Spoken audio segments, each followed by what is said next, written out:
ری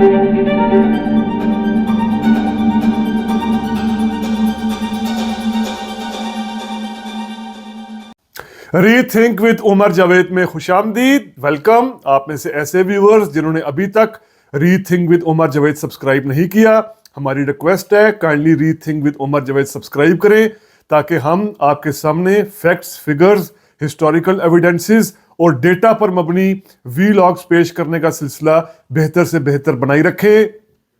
انتخابات کے بعد آزاد اراکین کی جوڑ توڑ خرید و فروخت کا سلسلہ جاری ہے.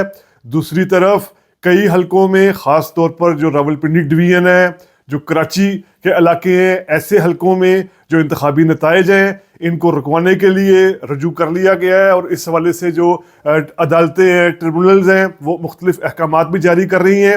تو یہ 3-4 دن تک صورتحال واضح ہوگی کہ کن علاقوں کی مکمل طور پر نتائج کو مسترد کیا جاتا ہے، کہاں ری کاؤنٹنگ کا آرڈر کیا جاتا ہے، یا شاید کئی مقامات پر ری پولنگ کا بھی جو ہے وہ آرڈر دے دیا جائے.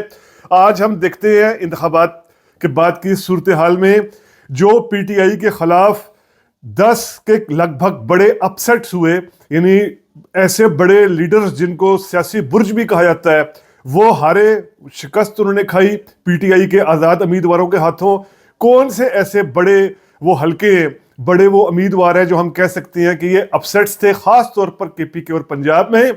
کے پی کے اگر بات کی جائے تو یہاں ایک بڑا اپسیٹ ہم کہہ سکتے ہیں NA-15 مانسیرا میں ہوا، جہاں نواز شریف نے شکست کھائی گستاخ خان سے، جو پی ٹی آئی کے آزاد امیدوار تھے.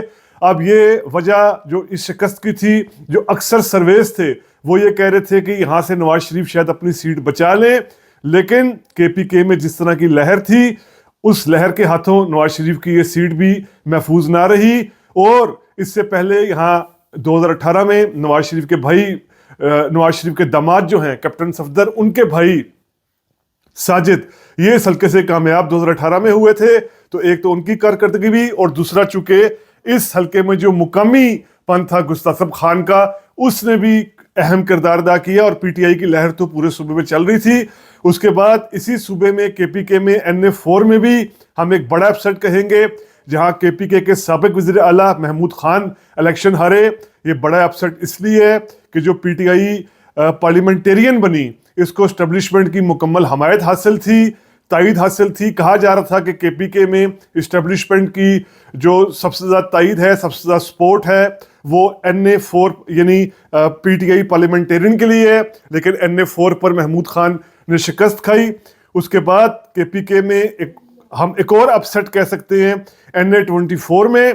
اس کو میں اپسیٹ اس لیے ہم کہہ سکتے ہیں کہ یہاں پر پی ٹی آئی جیتی، اس نے سیٹ نکالی. دوسرے نمبر پر جمیعت علماء اسلام آئی، تیسرے پر آفتاب احمد خان شیرپاؤ آئے. اب جو لوگ جانتے ہیں آفتاب شیرپاؤ کا بیک گراؤنڈ، آفتاب شیرپاؤ پیپلز پارٹی کے دوار میں چیف منسٹر بھی رہے ہیں، آفتاب شیرپاؤ مشرف دور میں بھی وزیر رہے ہیں.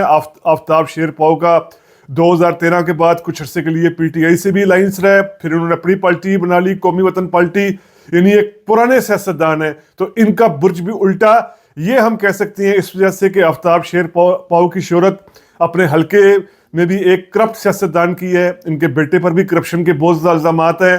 تو پی ٹی آئی کی لہر اور خود آفتاب شیرپاؤ کی غیر مقبولیت. اس کے بعد NA-25 کو بھی اپسیٹ اس لیے کہا جا سکتا ہے، جہاں ایمل ولی خان ہارے ہیں، ولی خان کے بیٹے ولی خان کے پوتے اور اسفندیار ولی کے بیٹے. یہ اس لیے اسفندیار ولی کی سیٹ اپسیٹ ہے NA-25 پر.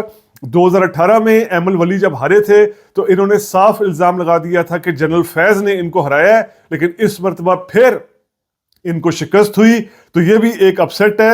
اسی طرح NA-32 میں غلام بلور کا ہارنا، یہ بھی ایک اپسیٹ اس لیے، جو لوگ غلام بلور کو جانتے ہیں ان کی ہسٹری وہ یہ کہ 1990 کے الیکشن میں غلام بلور نے پشاور کی سیٹ سے بے نظیر کو خود شکست دی تھی، اور غلام بلور ایسے لیڈر تھے جن کو خود عمران خان نے ہرایا تھا 2013 کے الیکشن میں. یعنی ایک برج، جو سیاسی برج ہوتا ہے وہ ہم کہہ سکتے ہیں، یہ بھی یہاں سے ہارے. غلام بلور کی شہرت بھی کوئی خاص طور پر جب پیپلز پارٹی کے دور میں ریلوے کے وزیر تھے تو کچھ اچھی نہیں تھی کرپشن کے معاملات وغیرہ کے حوالے سے. تو یہ بھی ایک اپسیٹ ہوا. NA-33 یہ کے پی کے کا